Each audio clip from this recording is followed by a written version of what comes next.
Of course, you probably know this by now, but you can get captions up on your screen down below if you need them. And we will post this recording. I said confidently, hoping Colleen. So I'm gonna look for all the emails y te los mando. I'm going to post this. We'll post this on the website and we'll send out the slides to those of you who registered. This assumes I can figure that out, but I have confidence. All right. So now we are going to work on sharing this. And I am going to turn the floor over to Catherine Blakemore, the chair of the California Access to Justice Commission, as well as the Grants Selection Committee. Catherine? Good morning, everyone. It's so nice to see so many of you, some of whom I know and others I hope to be able to read an application from. So this is year 5 of the Legal Aid Infrastructure and Innovation Grants, as I think you probably all know by now. It is funding that the legislature allocates to the Access Commission for, as you can see, for the last 5 years to address both infrastructure needs and ways to think about doing work that will better serve our client community. So that's what this is about. And if we go to the next slides, I think Tila's working on that maybe. So what we hope to do today is to clarify the grant purpose so that everyone has a basic understanding of the eligibility requirements. Think about ways that we think that you can strengthen your applications so that you understand the parameters and any restrictions. We have the opportunity to inspire people to realize that infrastructure and innovation might go beyond how you think of those if you think of those in a limiting way. And I think the best part often of this presentation is the peer learning, hearing from current grantees about their projects, their successes, and their challenges, what they would learn, and wisdom that they have to share with all of you. Go to the next slide. We have an amazing grants team. I think those of you that have been on one of these before will see many familiar faces. Tila Chalmers is the lead. She's a legal aid advisor and project manager for innovation and infrastructure grants. Celeste Orr is our Smart Simple tech assistant who is a whiz at Smart Simple. We were so fortunate to come across her a number of years ago, and she's been helping ever since. Stephanie Choi and Mary Tam, some of you might remember long ago now, I suppose, from their work at the State Bar, but they're both here helping us with decisions and have been with us from the very beginning for the last 5 years. So welcome to all of those, and I think you will hear more from all of them or most of them as the day progresses. And then I'll just give you some information about, you can see on the slide, and I think you all have the slide deck so you can look at it in more detail. Every year we have continued to receive more applications than the prior year. Last year we received 108 applications, 49 were funded, so that's about a 45% acceptance rate. You can see the sort of spread of the grants in terms of the amounts that we funded, ranging from 50,000 to 150,000. Last year, the grantees were 51% new grantees, 49% returning. The split between IOLTA and non-IOLTA has remained pretty consistent throughout our grant project. Last year, it was 67% IOLTA and 33% non-IOLTA. Geography there's a pretty good spread statewide. It's one of the things that we look to, but all around the 20% with an increased amount in Central California. The legislative priorities are rural immigrants and partnerships, and you can see all of those were funded at above the 50% level. And then infrastructure and innovation, I'm sure this is something we'll talk about. The vast majority of those have elements of both, and there were also 22% that were infrastructure only and 12% innovation. And Tila, I think you or someone are just noticing the number of people requesting that the slides be sent out, or maybe they're posted on our website. So either way. Yep, we will do both. Excellent. Okay, and the last slide is just a quick agenda until we get to the meat of this. Grant basics. What does innovation mean? What does infrastructure mean? Application tips, how to use the Smart Simple system, a timeline, and then opportunities for questions and answers. So with that, I'm going to turn it back over to Tila.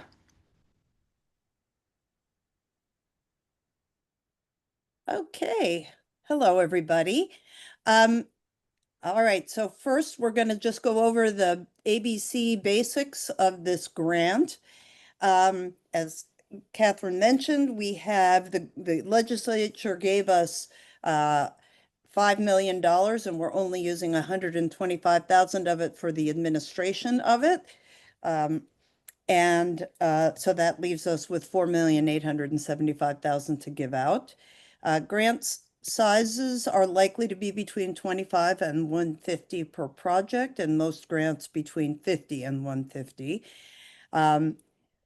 Somehow I could not get the year back into this part of the slide, but the grant period starts April 1st, 2026 and goes till March 31st, 2027, which is hard to believe we're even talking about that now, but there it is.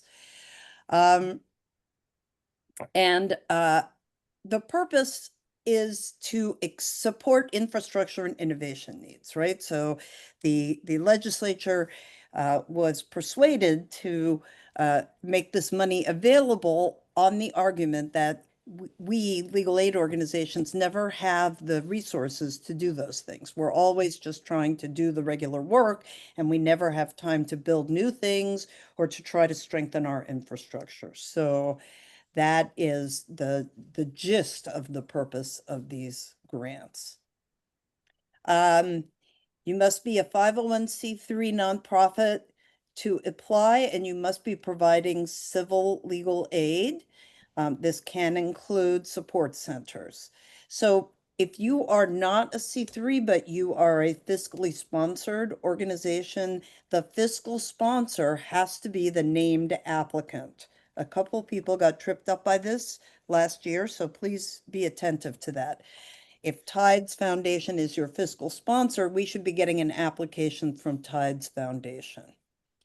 You need to be serving with these funds indigent persons living 200%.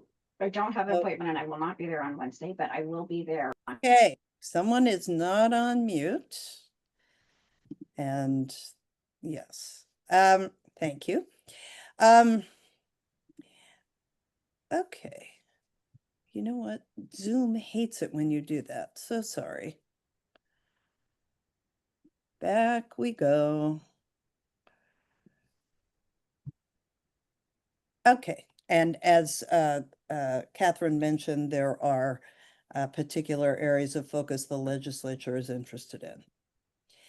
And when we tell you the legislature is interested, right, as you can imagine, it means we have to report to the legislature.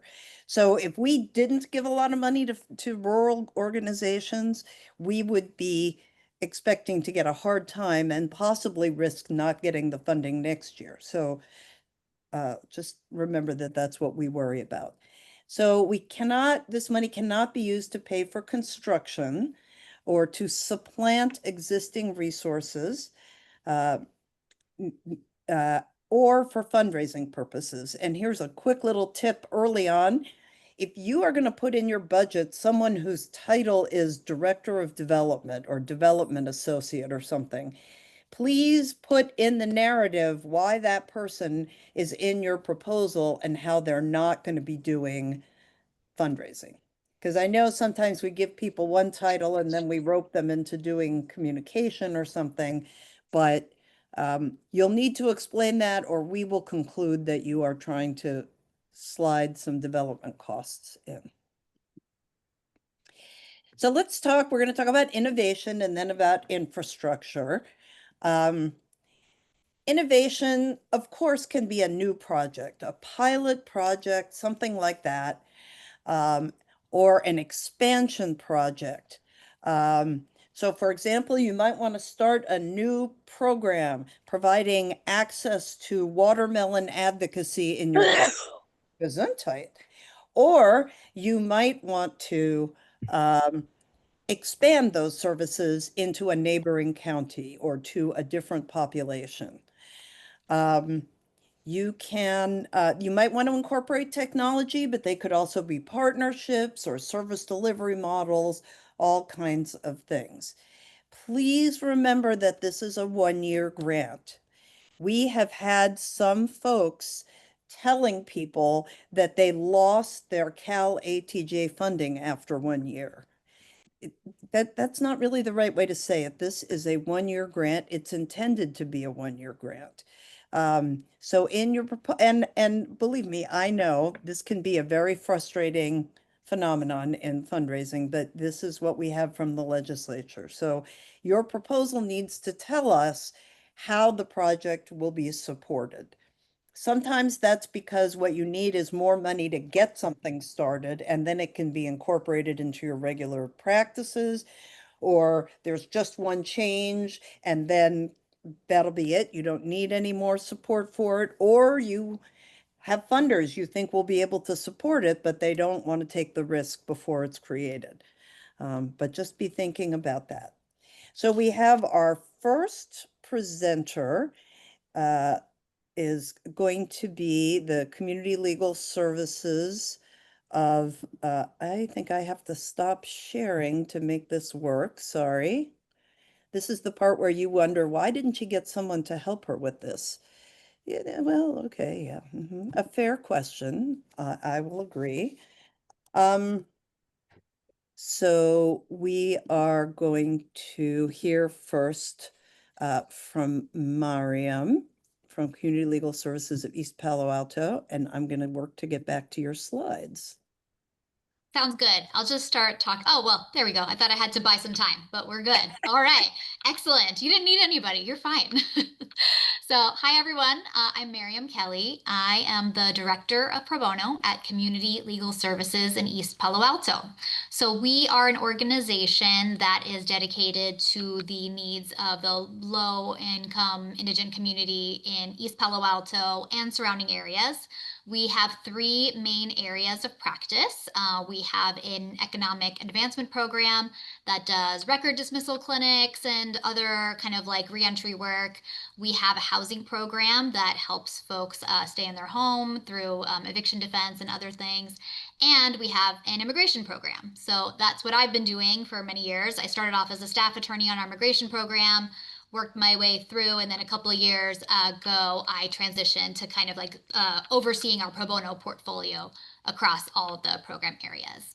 So next slide, please.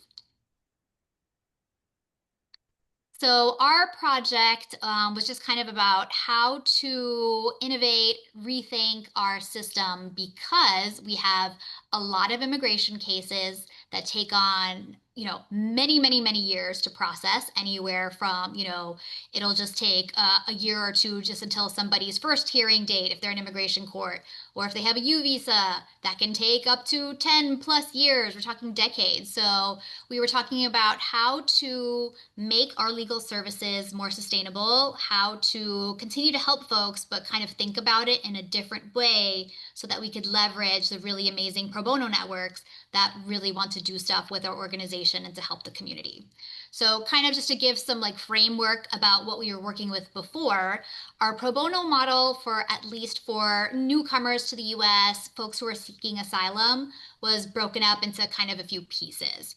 So we started off like as people were coming to our office. My slides are gone. That's okay. Yes, I'm sorry. I don't know quite what I just did. They're coming back, I promise. Okay. Don't worry about it. Yeah, so we started off with a consultation clinic. So as folks are coming to our office and expressing a need to want to apply for asylum, we would do a consultation for them in our office with our own staff. In the past, before we kind of like leaned on volunteer networks and pro bono, then the rest of the process was really done by whoever had room within our staff attorneys. But we quickly realized that the demand was outpacing what we could really provide. So the choice was to either shut our doors, but for a very small number of cases, or how do we move these into like workshop and group processing? So that we can continue to meet that need, but in a different way. So we kind of move folks along this process where they come to us and we do their consultation. We then route them to a clinic to file their I-589 application for asylum. So that's kind of like a group processing, just making sure that their forms get done. And then after a few months after their application for asylum has been submitted to the immigration court, they then can become eligible for a work permit. So the next step along that process is let's invite them to a work permit I-765 clinic so that they can get their application for employment authorization going. And then from there, we would kind of take a look, and of that world of clients that we were seeing in our consults and with our clinics, who would be good for placement with a pro bono attorney to do like a full scope placement of the case on the merits, to get mentorship and trainings and stuff from us, but a law firm and their attorneys would be taking on the merits for a full scope placement. And then eventually, you know, as those cases went through the courts, we had lots of successes. The very last step to kind of put folks into clinics was they can then apply for permanent resident status. So then we have a clinic to help them with that kind of like last step of they already have become asylees. Next step is get that green card, and we would put folks into those clinics for the adjustment of status, AOS. So the goal here is you break full scope matters up into limited scope matters, leverage pro bono support via clinics, and also full scope case placement. So that was kind of like the landscape that we were working with. And then I'll kind of go into the next slide about what we proposed to CalATJ. So over the years, needs change, and the goal is to be able to build on that existing pro bono model, but instead adapt to the changing immigration landscape that's happening right now. So maybe you've heard it's really hard to be an immigration attorney right now. There's a lot of stuff happening and a lot of really time demanding, emergent things that we need to help our clients with. So one of the biggest needs has been emergency immigration consultations and activation of rapid response. So that's when folks are picked up and put in some sort of processing center, usually in San Francisco, and the idea is that they're either going to be imminently deported or put into detention or expedited removal, whatever it is. So the goal is that we have already tried to staff that with our internal networks of our staff attorneys and folks that are, you know, working with us. But again, the demand is outpacing what we're able to provide. So what we're hoping to do with this funding from CalATJ is to present the opportunity to law firms to recruit and train volunteers to deploy when emergency type activation is required via the rapid response hotline, and to assist with emergency type follow-up consultations. So the goal is to lean on our pro bono networks to maintain, to build up and maintain sustainable coverage so that we can continue to provide this service without having to rely solely on the staff attorneys that work with our organization and other folks in the collaborative. So next slide, please. So the goal of this funding, because again, this is a one-year funding opportunity. So this is really where we're just kind of just like building up infrastructure. And also it's nice just to be able to pilot and innovate and see what works. And the hope here is that we're going to use this opportunity to refine and ensure accessibility for the rapid response training for our pro bono volunteers. Because as we know, just like training people up, engaging interest requires a lot of resources. We're in the process of creating training materials, and we're going to implement volunteer procedures so that if folks are engaging in any part of like either rapid response or emergency consultation, that they have really clear instructions on how to be able to do that.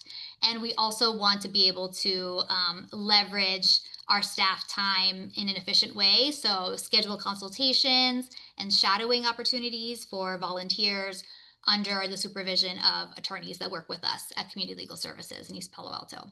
So we have that stuff in process, but yeah, just wanted to kind of just give some brief information about what we pitched and what we're happy to be able to carry out in the coming weeks and months. Terrific. Thank you so much, Miriam. All right, I'm going to remove your pin. And Matt, I believe it is your turn now.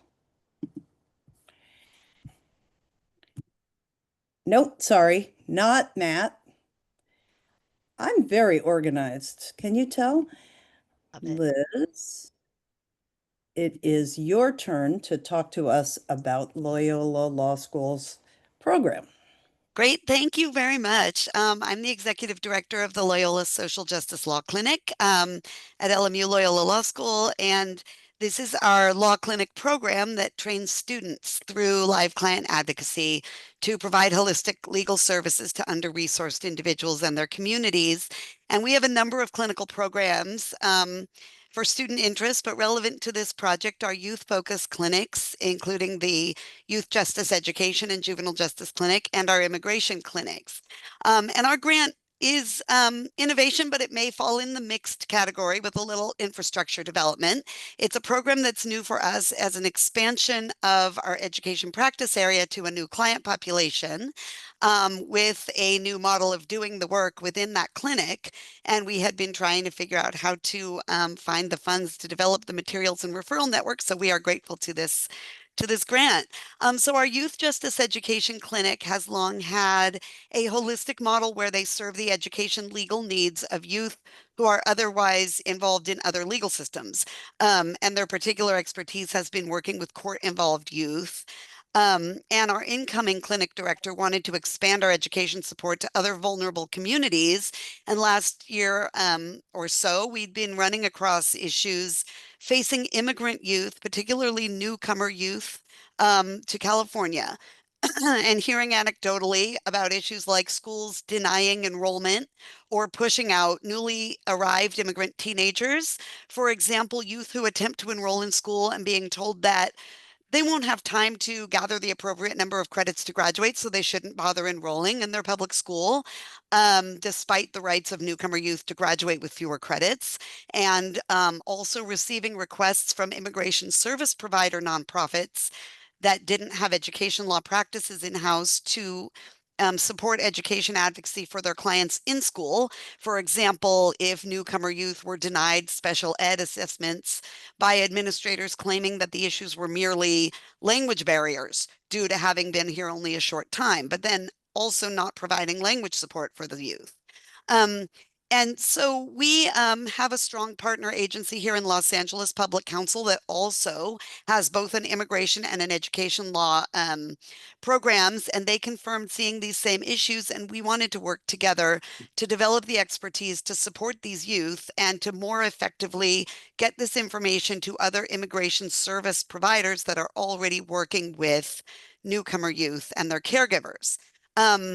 And we designed our project in 3 phases. First, working with other service providers to gather data about the education advocacy needs of their newcomer youth, and representing clients in some test cases.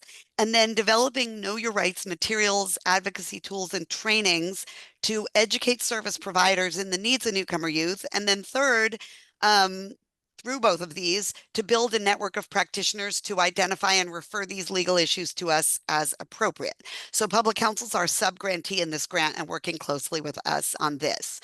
And the next slide is just some introductory slides that we developed in our first training presentation, where we were going out to other partners and potential partners, both to get them some initial baseline training, but also to learn what other information and materials they would best need to serve their clients and what's going on today.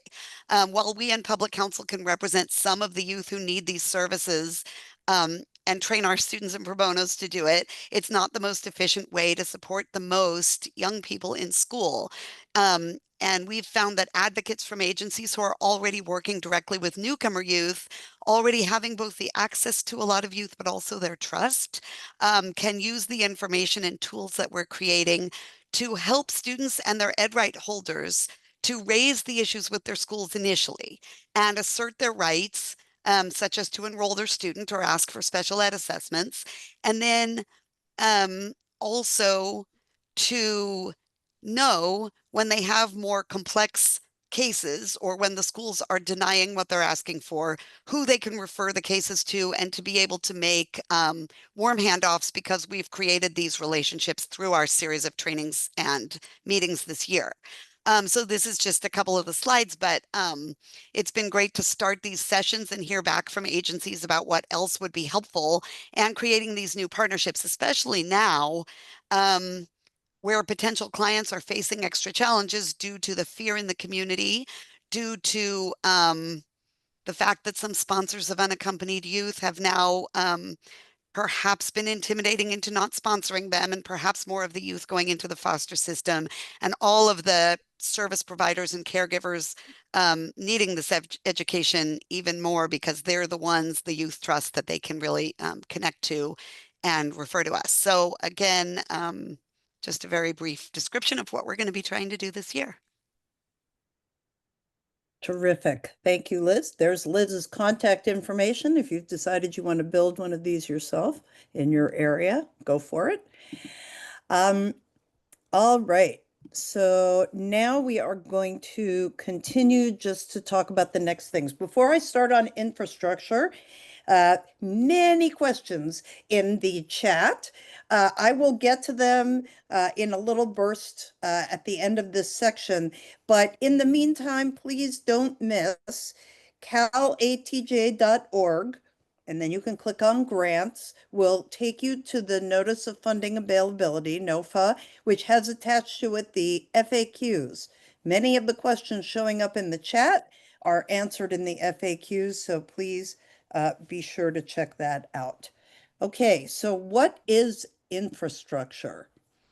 And just because we've gotten one question about this already in the chat, a reminder that we are not just funding your regular ongoing budget and services, right? You either have to be applying for innovation or infrastructure. So you heard about pilot projects and extensions of existing projects. And now we're going to talk about infrastructure.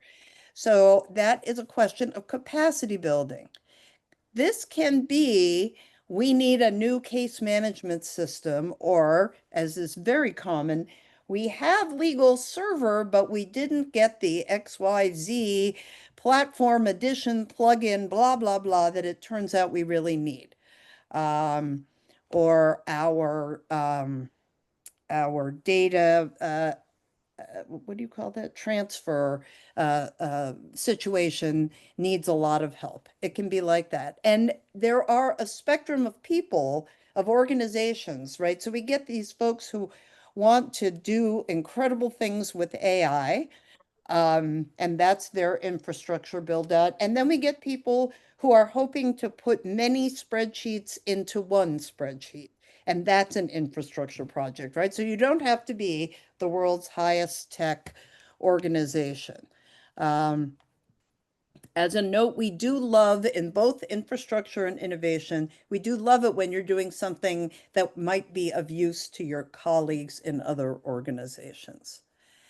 Okay, so now we're going to attempt to find Kristen. And Kristen is going to talk to us about EBCLO. You all may not know that much about EBCLO, but Kristen's going to tell us. Thank you. I'm Kristen Mateer, and I'm the Executive Director of East Bay Children's Law Offices. And you can go to the next slide. Our mission is to protect and defend the rights of children and youth through holistic, vigorous legal advocacy. And we strive to provide a voice for children in and out of the courtroom. which is the key word here, and to promote positive outcomes for them. You can go to the next slide. We are appointed by the Superior Court to represent kids in the foster care system, and that's done all over the state. Kids in foster care have a right to an attorney, and it's done in different ways. It's primarily state funded. There is a federal match, and counties do it differently everywhere. So we are a legal aid, or we are a legal services office. We have an organization, we have a staff, we have supervisors and training and all that kind of stuff. In some counties, it's a panel of practitioners, maybe run by the Bar Association, maybe run by another nonprofit or other organization. Some are private law firms. There's even a couple public defenders' offices still doing work representing either kids or parents in the child welfare system. Both children and parents have the right to counsel. And many of the counties, 32 of California's counties, are also part of a judicial council oversight program called DRAFT, Dependency Representation, Administration, Funding, and Training Program.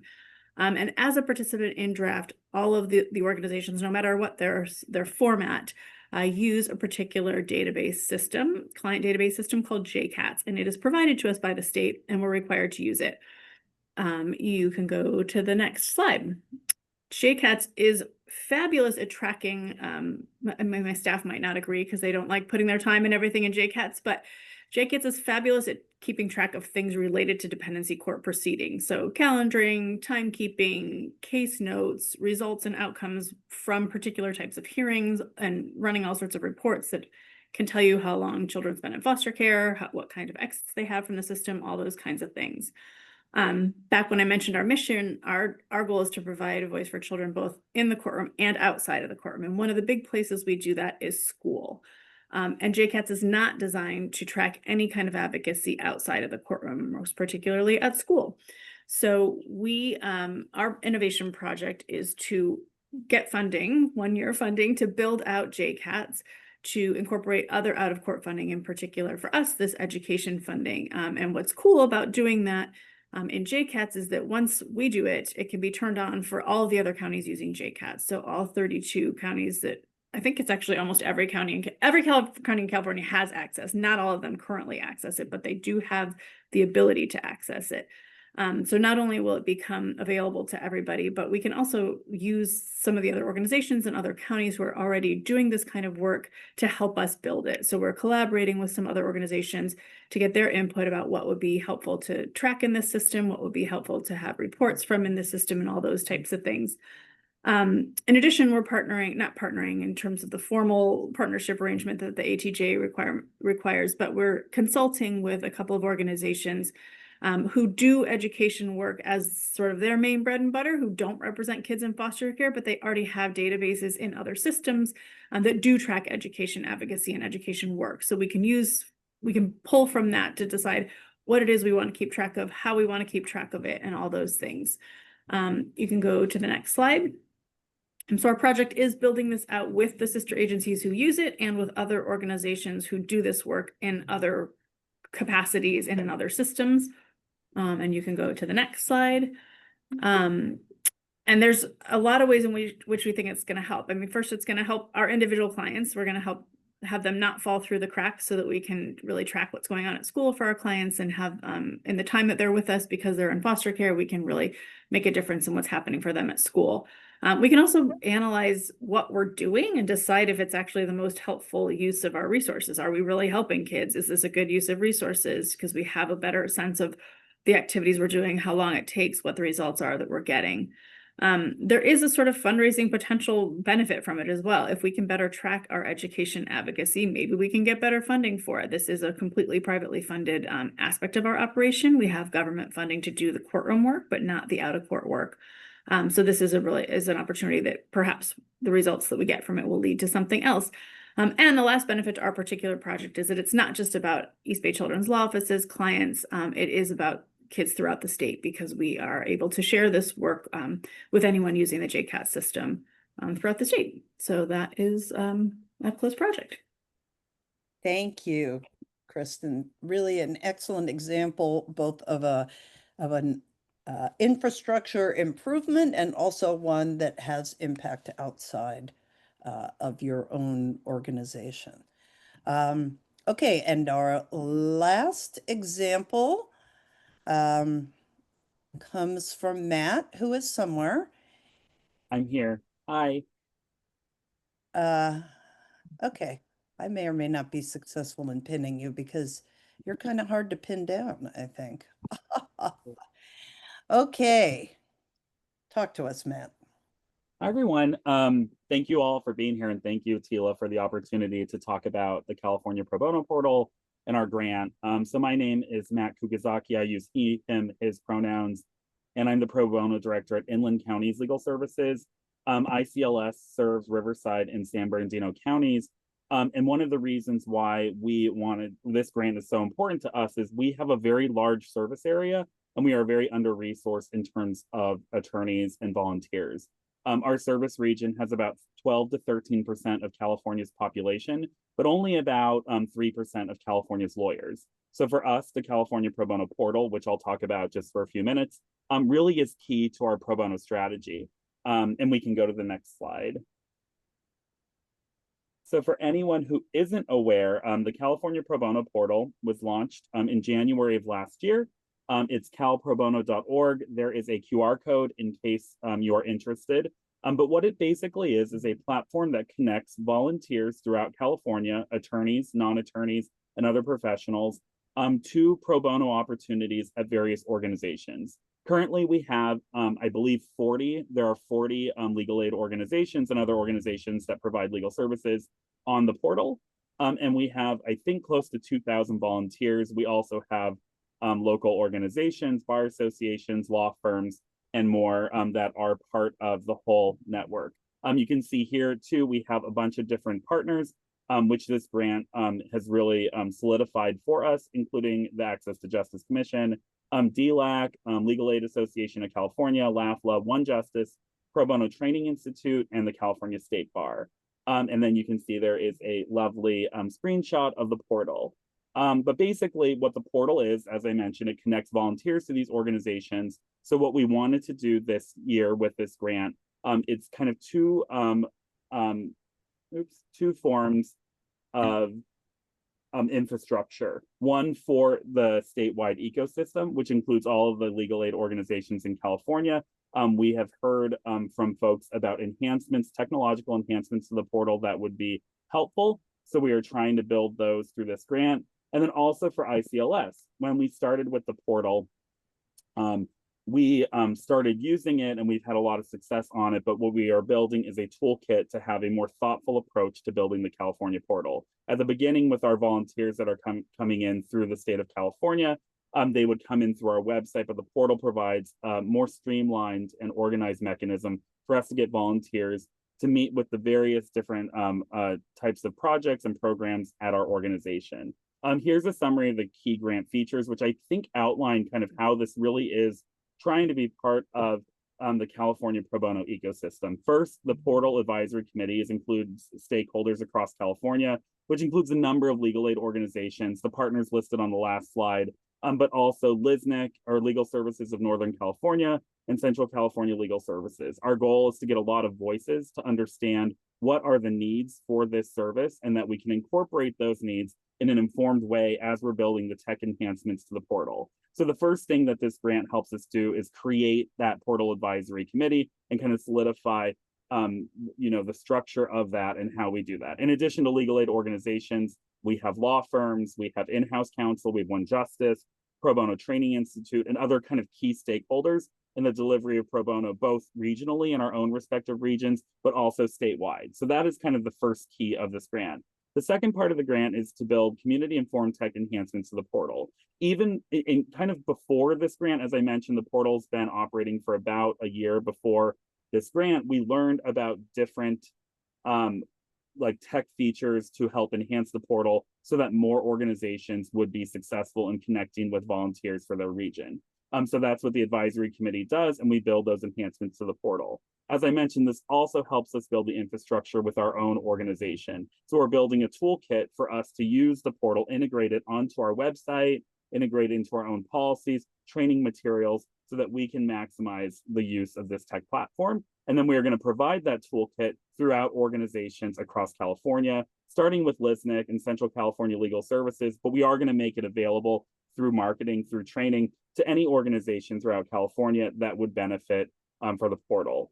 Then we are going to do more communications. Our goal is not only to get more folks, more legal aid organizations on the portal, but also more law firms, volunteers, in-house legal counsel. As part of this grant, we're working, as I mentioned, with One Justice and LAC, and they're providing platforms for us to talk about the portal to other stakeholders. For example, with One Justice, they have an advisory council that includes attorneys from in-house legal departments and law firms, and we're speaking with them to try to build out features to encourage them to also volunteer.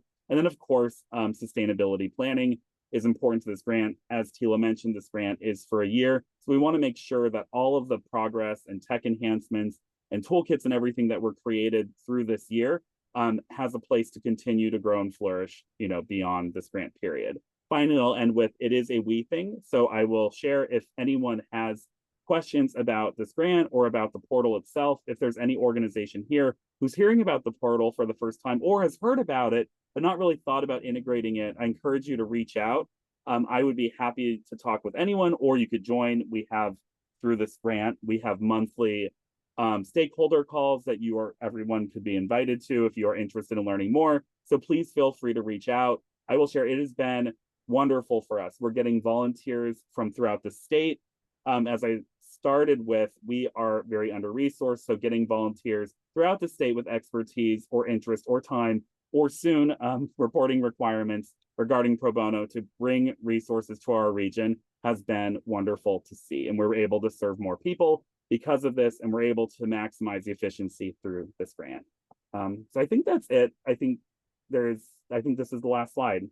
So thank you so much, everyone, and please reach out if you have questions. Thank you so much, Matt. This is a very exciting program that has been in the works for quite some time. So we're thrilled to be a part of expanding it and really making it a wider spread reality. So we're going to talk now about some nitty-gritty application tips. If you have already sat through 2 of my tips and debrief after grants, you might want to zone out a little. On the other hand, you never know when you're going to learn something new. And for those of you who are newer, please do listen. I'm going to take on the questions first really quickly. Supplanting. What does supplanting mean? As I understand it, it means this. You can't say to yourself, oh, I had a grant from the XYZ organization to build my new immigration project, but that would have been perfect for this CalATJ grant. So I'll just switch it over and I'll try to do the use XYZ's money for something else. Or I'm going to do my IOLTA things that I already promised to IOLTA.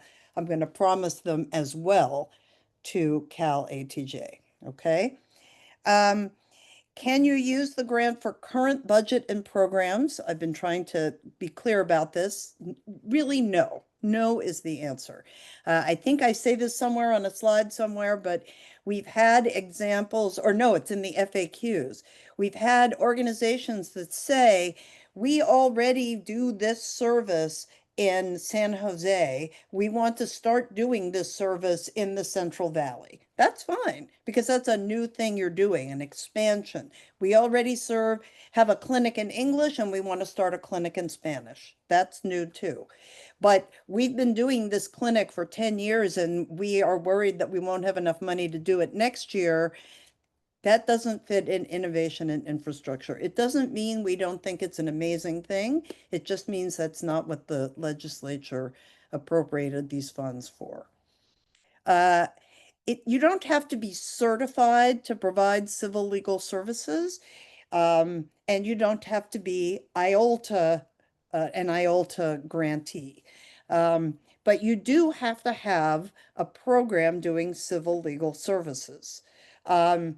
If you are a social service agency that aspires to do legal services, if you go to approach an established civil legal services program like Inland Counties or Loyola Marymount, or somebody who's already providing legal services, then we will certainly consider that. And you, as a 501c3, can say, we're going to bring in lawyers from Community Legal Services of East Palo Alto to run a blah, blah clinic.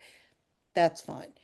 If you say we're going to hire a lawyer and start a legal services program, that's really unlikely to be funded. Okay, we need to fund programs that are already going to be run in an established civil legal services way. And that is because it's fairly complicated to do that. And there's a lot of ethical concerns, and we want to make sure that the programs we fund are on track to do that. Okay, those are the questions I saw. There are probably more, but let me go through my tips now. These are the criteria that we're scoring applications on. So do you have a vision, a capacity, and ability to achieve your goals? Is there a need for what you're proposing? How strong does the program seem in terms of what it's going to do? And is it infrastructure innovation? And what is the impact that you expect? You might have a really well-designed program that's designed to help 10 people over the course of the year. We're going to be much more skeptical about that than on the other hand, if your entire program, if you're asking us for, $25,000 and your program is to design a protocol to do in-depth work with 10 clients, that's a little more likely because the idea is that you would expand that in future years or share it with your colleagues. We're always looking, and Catherine mentioned this at the beginning, for diversity. So we struggle to make sure that we've got geographic diversity. We try to have diversity in the size of an organization, funding the little ones and the larger ones. Let me say about that sometimes we are not so excited about funding the really, really large ones who sort of seem to have tens or $100 million in the bank. Doesn't mean we won't. It just means we're a little leerier of that. On the other hand, sometimes we get applications from startups who have never handled a grant before, and that's not going to make us too happy either. I do want to recognize that someone has to start somewhere. Someone has to give that first grant, but honestly, it shouldn't really be something for infrastructure and innovation. It should be maybe IOLTA, for example. If you're we have gotten a lot of questions about, are we precluded from getting a grant if we already got a grant in previous years? No. We're probably going to, when I say we, the selection committee, which is a group of volunteers, also very diverse in all these different ways, is probably going to lean a little more towards organizations that have not gotten the grant before. But at this point, 4 years in, sort of many of you have gotten the grant before. So that is not going to be a strike against you. And there's certainly no automatic, you have to take a year off sort of thing. I never understood that, by the way. Someone going to explain that to me later. How is that helpful to tell you have to take a year off of funding? But and then infrastructure versus innovation, we try to have some balance there. Things that we will pay particular attention to. Are you serving the target population with the grant? Somebody in the chat asked, can we serve people outside of that parameter with other funds? Yes, but we want to make sure you have some way to track that. Right, to ensure that this funding is going to people in that income or parameter. We pay attention to sustainability. So if your plan is we're going to launch a blah, blah, blah program and we're going to hire a new attorney to do it, we want to hear how you're going to manage that after this year. Most likely you have a plan, so just be sure to tell us that. And then we do have a requirement of a purchasing protocol so that things that are, if you're going to go out and contract with a vendor for $50,000, we want to make sure you have a system for screening for that. we want to hear from you one cohesive project. Sometimes that means littler components.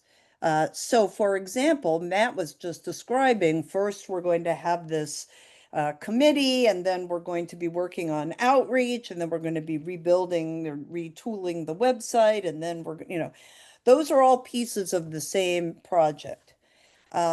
Please do not tell us, however, as others have tried to, that getting a new case management system and a new set of financial software and a new HR system is all part of making us a better organization. I mean, yes, sure it is, but that's not really a cohesive project, right? I think if you have to like explain it to yourself a lot, then that's not a great sign. So everybody wishes that with that $4.8 million figure, we were giving out big dollar amounts, but we really have not done that. As you can see, 86% of year threes anyway were, and it's about the same in year four, were between 50 and 150. How many years is this grant for? Can it be renewed? I'm hoping you know the answer to that question by now. 1 year and no.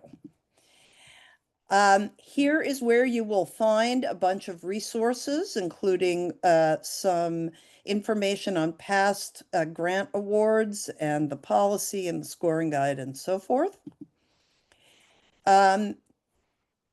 Please to read the NOFA and the FAQs before submitting it. Please name your project something meaningful so that take pity on us, right? We are, Stephanie and Mary and I are going to read more than 100 applications, and we need some way to remember which one yours is. So give it a catchy name that will help us remember it. Language access for Korean speakers, rebooting the pro bono portal, whatever it is that but try not to go into the equity, fairness, justice, truth, beauty, and the American way kind of titles. You do not need to explain to us the justice gap. We got that. But explain your project as if you were talking to a lawyer who is not in your field. Kind of the way Kristen just did when she was explaining to us what EBCLO does. Assume that we are not going to know the acronyms and the lingo in your particular field of workers' comp or your particular field of a very specific immigration resource. You cannot over-explain tech to us. We know what a case management system is, but the selection team is going to be 11 or 12 people from a wide variety of backgrounds. We don't always know all the things that AI can do. Most of us probably don't know all the things that AI can do, but explain to us how it's going to work. This is an exception to you'll mostly see our application has suggested word topics, word limits, character limits, but if you feel that if you show it to your cousin and they say, I'm sorry, you're doing what with AI? It's time to add more words, right? Explain it to us more. I do suggest you have a lawyer to review your application before it's submitted. Many excellent, excellent development grants people out there. Matt, just to call you out, yours is an excellent, excellent writer that you have on your staff, Nancy. But we have gotten applications that talk about people going to a clinic to assign a guardian for their children, for example. So I happen to know that's not how that works. And the lawyer on that project would know that too. Understandable, but it makes it hard for us to assess how much you guys know. Tell us what's different about you, right? What's new and interesting, and here's why we're different. And think about duplication of effort. We had a supplemental funding applications, and probably more than 50% of the applications talked about developing a Know Your Rights toolkit. And immigration being a federal area of law, it was hard not to think that there should be one organization doing a toolkit, not 50. So think about that. And if there's a reason why you have to do it, tell us how you're going to share it or explain to us why. You may think that there are already self-help probate forms, but there aren't. That's just an example. I have no idea if there are or not, but. Okay, other problems we've seen, make sure the budget amounts match the narrative. Okay, sometimes the narrative says we're going to hire 2 attorneys, and then the budget has only 1 attorney in it. So these are just the things that cause your application to get stuck and maybe not move forward. I'm just going to review quickly. Many of you already know this up and down, but the budget form for this year asks you, what is the full salary of the staff person and their FTE on this project? FTE stands for full-time equivalent. So let's say that you have Jane Doe. Her salary is $100,000 and she's going to spend half of her time on the project you're proposing. So your ask for Jane is going to be $50,000, okay? So your line is going to say Jane Doe, project coordinator, salary $100,000, FTE on this project 0.5, total ask, which is something the formula will fill in, $50,000. I am happy to answer this, explain this more, but please do attend to this to make sure it's clear and that it matches what you said you wanted in your narrative. All right. So those are Tila's tips. I'm going to take a quick moment before I turn this. Okay, we will send out these slides again. And I will, again, once we get away from here, I will send around also the link to the NOFA, et cetera, et cetera. There is not a hard and fast rule about how long you have to have your legal services up. It's a question of whether you are, you seem well established and that you have folks who know what they're doing. You do not have to know what tech platform you're going to buy. Many people use the funds to spend the time sourcing it and sending it out an RFP. If the 2022-23 scoring rubric is what's up on the website, we will fix that. But it is basically the same scoring rubric. Okay, I think I've made it through.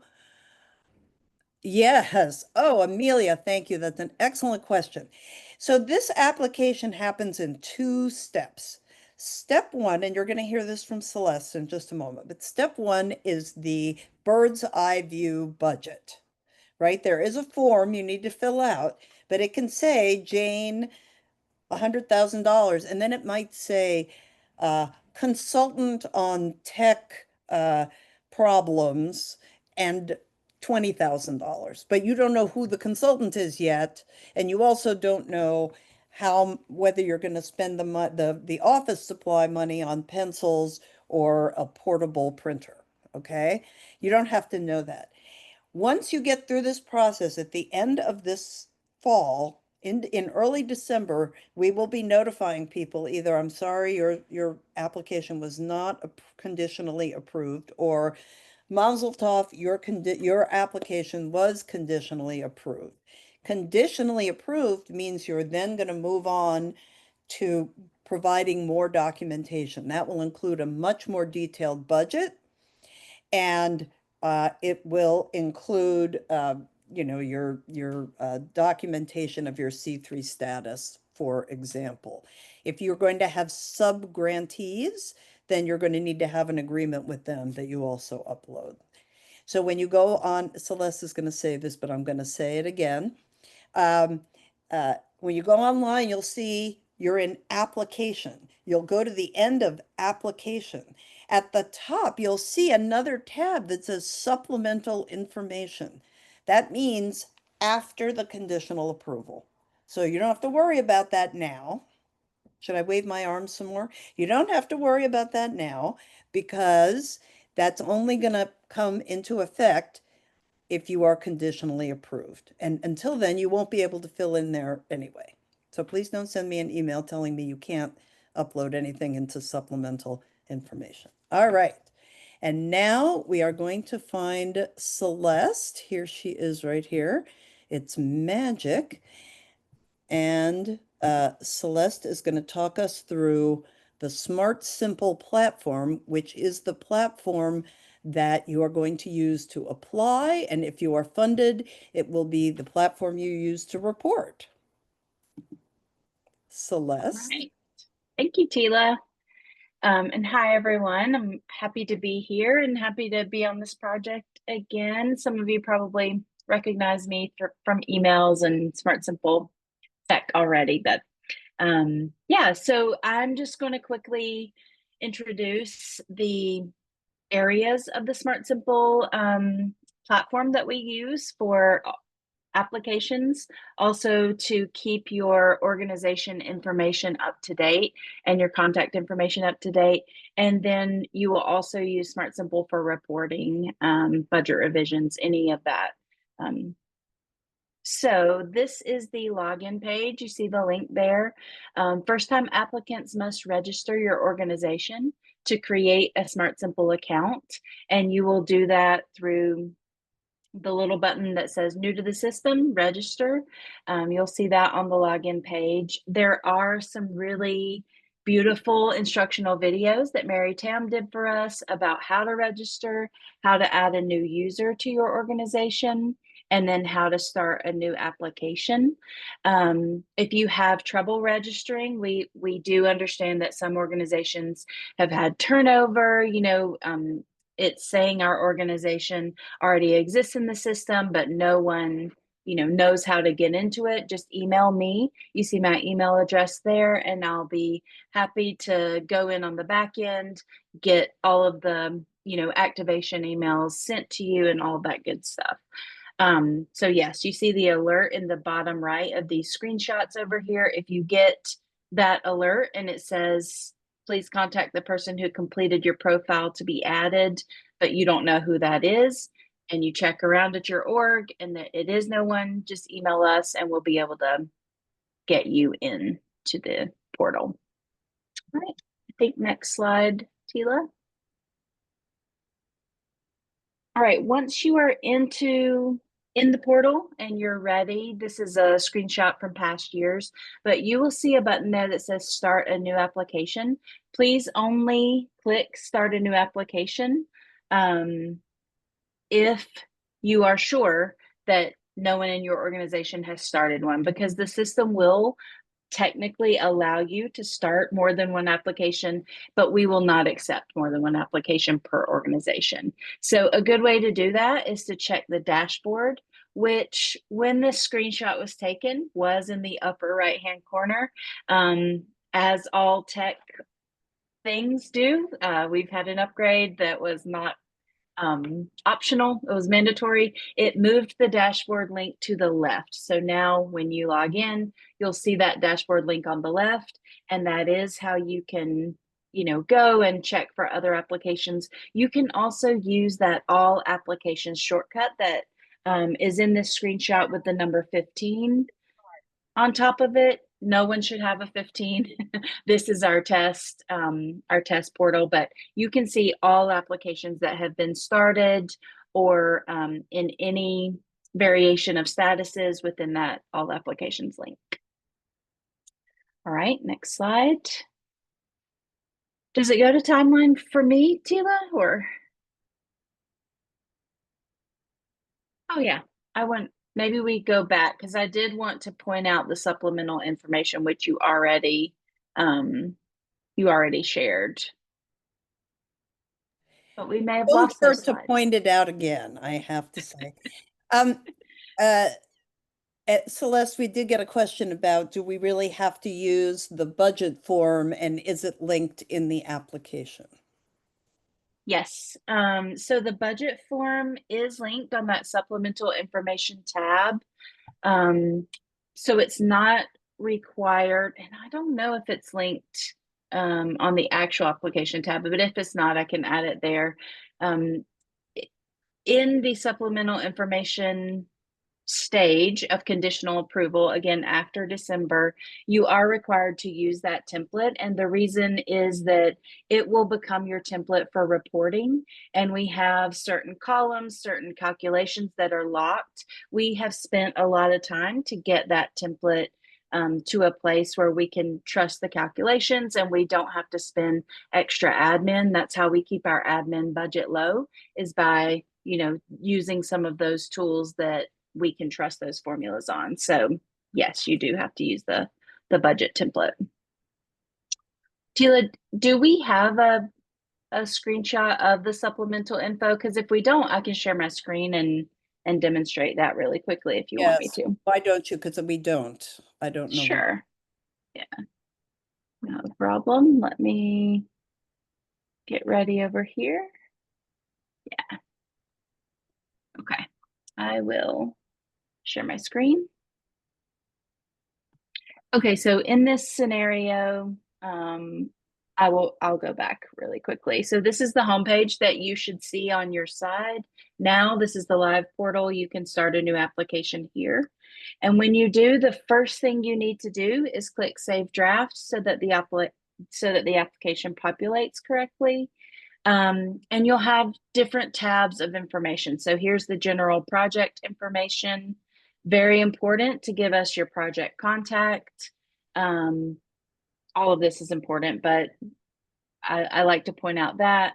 Then there's the application tab here, and that is what you're going to focus on. Those first two tabs is what's required during this stage of the application. The supplemental info tab is here. We have a new banner that Tila was referring to because we got so many questions about this. We want you to be able to see the questions that will be required during the conditional approval should you be asked to proceed, but these are not open for entry at this time. So you can use this tab just as informational purposes for you to see what will be required should you be asked. But this is, you know, where you will see that grants fund budget template. And on the application that we are asking you for, the ones that are open now, if I just can skip down to the budget section, we have a high level budget that is required here. We have a sample here for you, but all we're asking you for is for a narrative. And if you want to give us your project budget in a different format, you don't have to use our template at this time. We'll be asking for you to use our template during supplemental info. Okay. Anything else to add, Celeste? I think that's all, unless there are questions or anything else I need to show in the portal. Let's see. Oh my goodness. Okay, we're still getting a lot of, yeah, that we're getting to the timeline. No, I think we're good, Celeste. All right, thank you. Thank you. Interesting. Okay, so going back to the slides. I'm going to go over the timeline. Before I do that, there are so many questions in the chat that I want to try to take on. First of all, two things I forgot to mention. I will stay on here. I won't say as long as possible, but I will stay on this Zoom for some time if you want to ask questions. And today I am open to the, we're thinking of applying to buy new refrigerators. Does that count kind of questions? So I will do my best.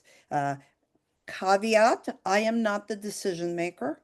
The ultimate decisions are made by the Access to Justice Commission's Executive Committee and the Access to Justice Commission's Grants Committee.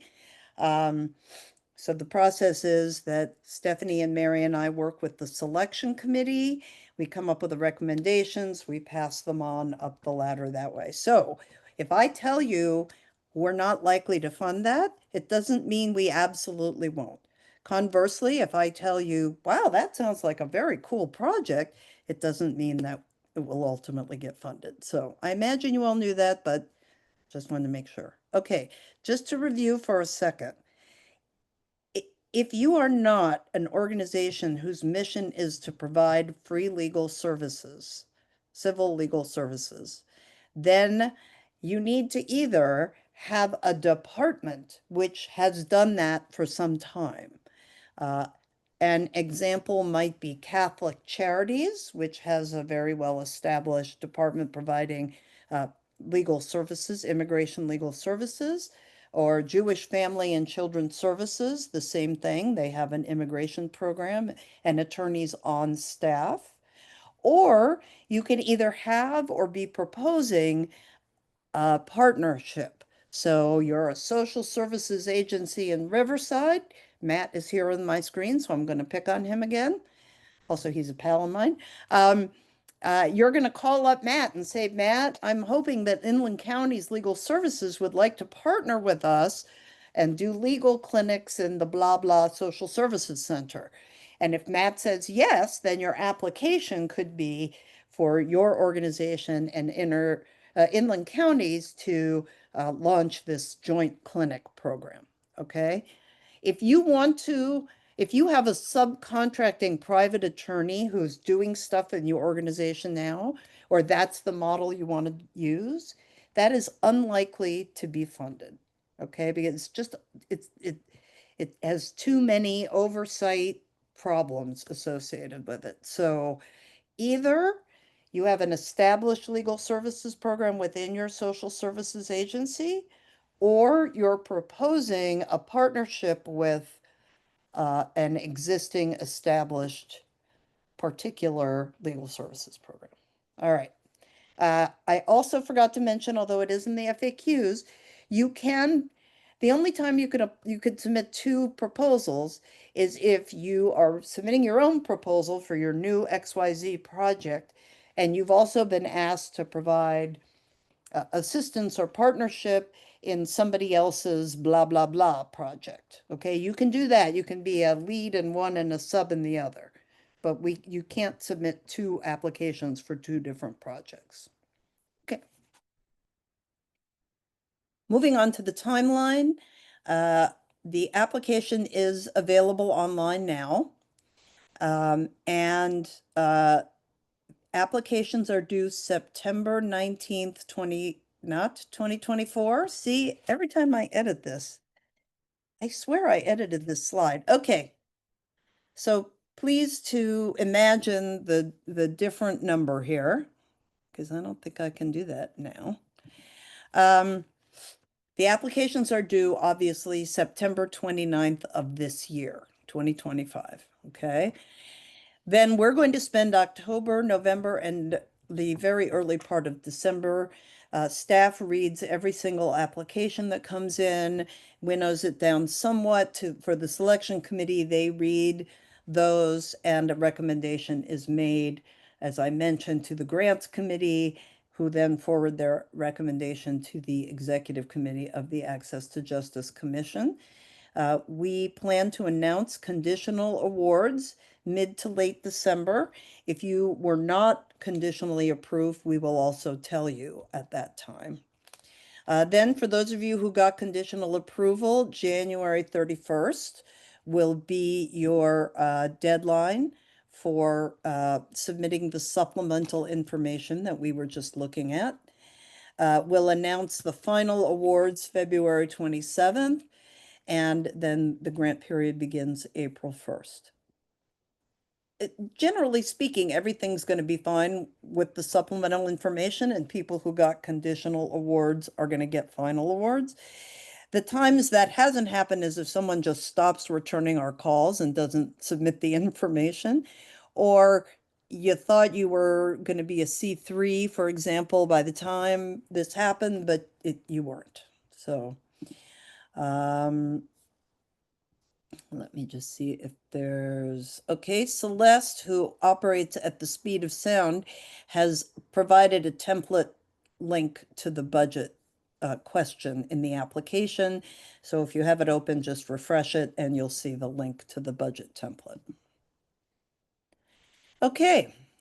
So this is next to final slide here. This is the grants committee. Just amazing people, almost all of them with a strong background in legal services and free legal assistance to low-income people. We also have Selena Copeland from LAC and Melanie Snyder from the Judicial Council as liaisons. If you have questions, feel free to reach out. So here is my email. That is for questions about grants. If your question is, I clicked on this box and in Smart Simple and it exploded, reach out to Celeste. You can feel free to CC me and don't be insulted if you ask me something and what you get back is me forwarding it to Celeste saying, I have no idea, ack.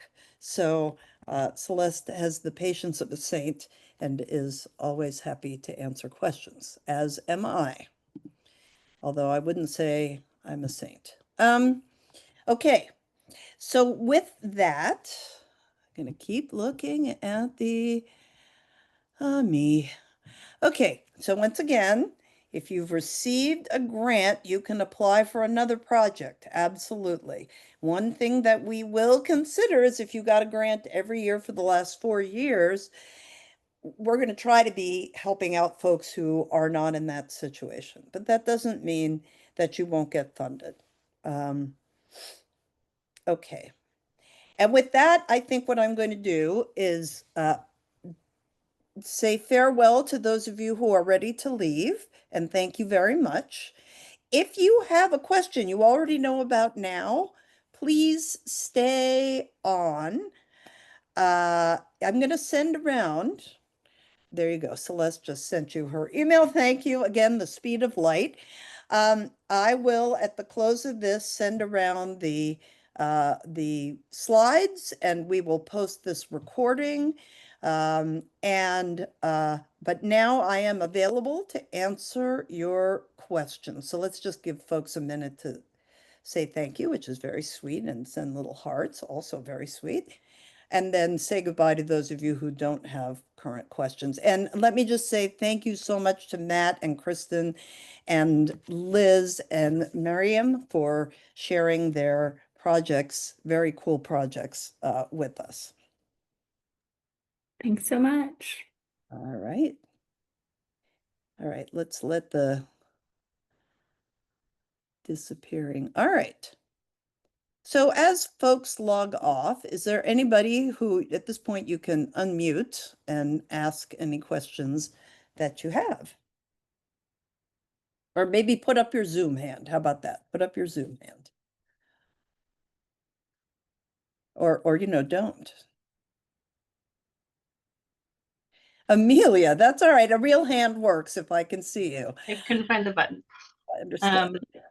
You had talked about like HR software, financial software, a third one not being one project. But if we have a project to enhance various software packages with their like AI add-on that you can add, and then also have a consultant come in and train staff on how to use AI, is that connecting them, or is it still too many different functions?